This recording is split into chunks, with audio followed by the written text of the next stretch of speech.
بسم اللہ الرحمن الرحیم. السلام علیکم viewers. I am Sir Arif, lead towards mental hygiene and personal excellence. ایک چھوٹی سی کہانی ہے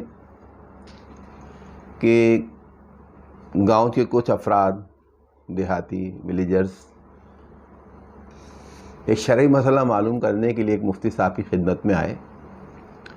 اور پوچھا کہ مفتی صاحب مسئلہ یہ ہے کہ ہمارے گاؤں کے مرکزی کنویں میں ہمارے گاؤں کے کتوں میں سے ایک کتا جس کا نام ڈبو ہے وہ کنویں میں گر گیا ہے، اور ہم نے یہی سنا ہے کہ کتا جو ہوتا ہے وہ نجس ہوتا ہے، تو یقیناً اس کے گرنے سے پانی تو ناپاک ہو گیا ہوگا، تو اور یہ بھی ہے کہ اس میں پانی میں سے بو بھی آ رہی ہے اور اس کا رنگ بھی تبدیل ہو گیا ہے، تو بتائیے اب کیا کیا جائے؟ تو مفتی صاحب نے کہا کہ بہت آسان طریقہ ہے، آپ 40 ڈول پانی کے نکال کر کنویں سے بہا دیں، پانی پاک ہو جائے گا۔ جو ولیجرز تھے، دیہاتی تھے، وہ واپس لوٹ گئے، اور مگر یہ ہوا کہ کچھ دنوں بعد پھر مفتی صاحب کی طرف لوٹ آئے اور کہنے لگے مفتی صاحب مسئلہ تو وہیں کا وہیں ہے، پانی بھی کی جو بدبو ہے وہ بڑھ گئی ہے اور اس کا رنگ جو ہے مزید جو ہے وہ خراب ہو گیا ہے۔ تو مفتی صاحب سوچ میں پڑ گئے، پھر دیہاتیوں کی طرف دیکھنے لگے اور پھر مسکرائے اور کہنے لگے اچھا یہ بتائیے کہ وہ ڈبو جو تھا کنویں میں اس کا کیا کیا آپ؟ تو دیہاتی کہنے لگے مفتی صاحب اس کا کیا کرنا تھا، آپ نے ہمیں کہا تھا پانی نکالنے، ہم نے نکال دیا، انہوں نے کہا وہ ڈبو کہنا وہ تو وہیں پڑا ہے۔ تو مفتی صاحب کہنے لگے کہ میں اچھا ان میں سے ایک دیہاتی کہنے لگے مفتی صاحب مسئلہ یہ کہ آپ نے تو ہمیں پانی نکالنے کے لیے کہا تھا، ڈبو نکالنے کے لیے کب کہا تھا؟ تو مفتی صاحب نے کہا اچھا ٹھیک ہے، آپ جائیے ڈبو نکالیے اور اس کے بعد 40 ڈول پانی بہائیں تو کنواں آپ کا پاک ہو جائے گا، بدبو اس کی ختم ہو جائے گی اور اس کا وہ اپنا سابقہ رنگ پر بحال ہو جائے گا۔ تو دیہاتی چلے گئے اور اس کے مطابق انہوں نے یقیناً عمل کیا ہوگا۔ تو اس کہانی میں بات یہ جو میں کہنا چاہ رہا ہوں وہ یہ ہے کہ جس طرح اس کنویں میں ڈبو پڑا تھا اور ڈبو نہیں نکالا گیا، پانی نکال دیا گیا، تو اس سے اس کنویں کی خرابی دور نہیں ہوئی، اس کی ناپاکی دور نہیں ہوئی۔ بالکل اسی طرح ہم میں سے ہر ایک کے جو سب کانشیس مائنڈ ہے وہ بھی ایک کنویں کی مانند ہے، اس میں بھی کوئی نہ کوئی ڈبو پڑا ہوا ہے۔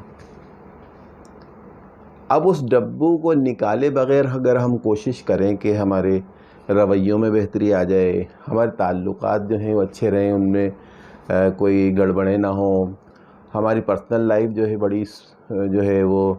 حسب خواہش گزرے اور ہمارے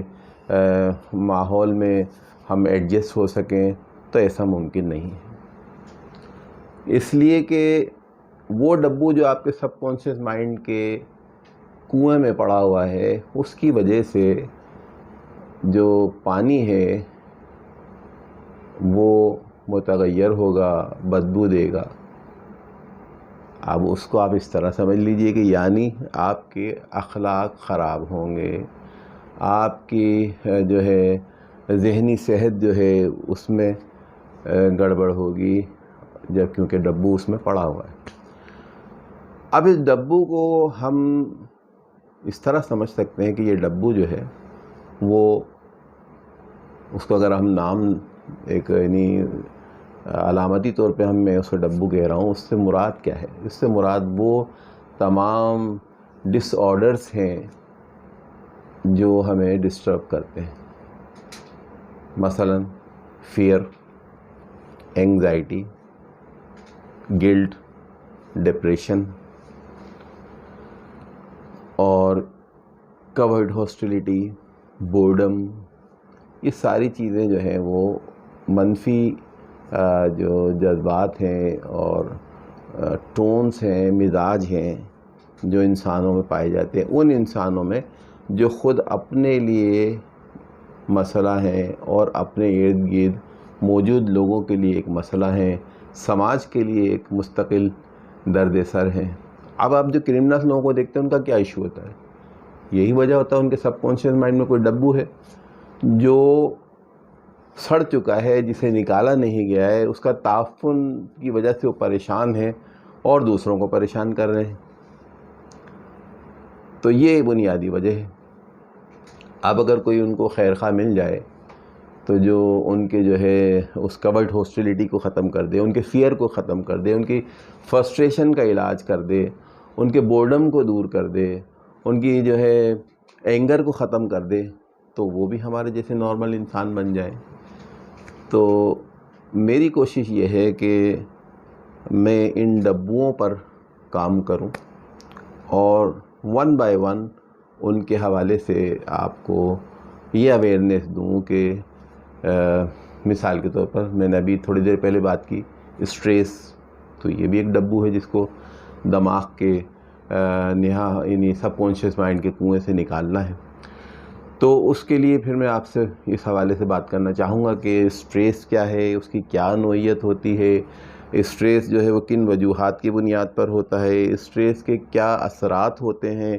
اور اسٹریس کی جو اسٹریس کو کس طرح سے مینیج کیا جا سکتا ہے۔ اچھا، ایک بات ذہن میں رکھیے گا، میں نے یہاں لفظ مینیج استعمال کیا ہے، اس کی ایک وجہ ہے ٹیکنیکلی اسپیکنگ، اسٹریس سے آپ جان نہیں چھڑا سکتے، اسٹریس آپ ختم نہیں کر سکتے، اسٹریس سے آپ کو نجات مجھے اور آپ کو نہیں مل سکتی۔ ہاں، ہم اسٹریس کو مینیج کر سکتے ہیں۔ یہ بات آسانی سے سمجھ میں آ سکتی ہے۔ کسی کو ڈائبٹیز ہو جائے تو یہی ہوتا ہے کہ وہ ریورس نہیں ہوتی، اس کے ساتھ رہنا سیکھنا پڑتا ہے، اس کو مینیج کرنا پڑتا ہے۔ یہی حال اسٹریس کا ہے۔ اور ایک مزید بات سپلیمنٹ کرنا چاہوں گا اپنی، کہ جو اسٹریس ہے وہ عام طور پر جو سیٹ پیٹرن ہے لوگوں کا، وہی سمجھتے ہیں کہ اسٹریس کوئی نیگیٹو ایموشن ہے اور کوئی منفی چیز ہے، کوئی نیگیٹو پرسنالٹی ٹریٹس میں سے ہے، کوئی نیگیٹو اسٹیٹ آف مائنڈ ہے۔ نہیں، اسٹریس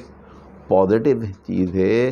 لیکن ہماری مس مینجمنٹ اس کو نیگیٹو بنا دیتی ہے اور اس کے نیگیٹو آؤٹ کمز ہمیں ملتے ہیں۔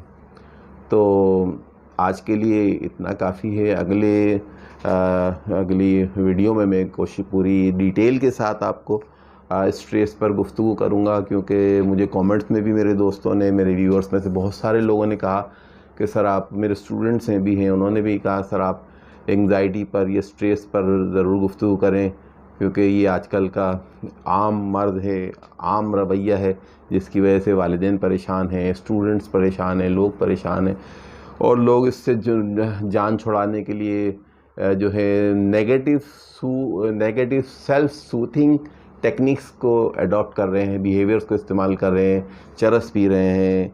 آئس استعمال کر رہے ہیں، منشیات کی طرف جا رہے ہیں، اور بھی بہت ساری چیزیں۔ جب ہم اس موضوع پر بات کریں گے تو بتائیں گے کہ جو ہے اسٹریس کے کون سے پازیٹیو اور کون سے نیگیٹو سیلف سوتھنگ بیہیویئرس ہیں۔ پازیٹیو کو اختیار کرنا چاہیے، نیگیٹو کو چھوڑنا چاہیے۔ تو انشاءاللہ آنے والی ویڈیو میں ہم اس پر تفصیل سے گفتگو کریں گے۔ آج کے لیے اتنا کافی ہے، اور جو ہے وہی اگین آپ سے ریمائنڈر ہے کہ میرے چینل کو آپ لائک اینڈ سبسکرائب کریں، بیل آئیکن کو دبائیں تاکہ نوٹیفیکیشن مل سکے آنے والی ویڈیو کا۔ So nice of you, thank you, اللہ حافظ۔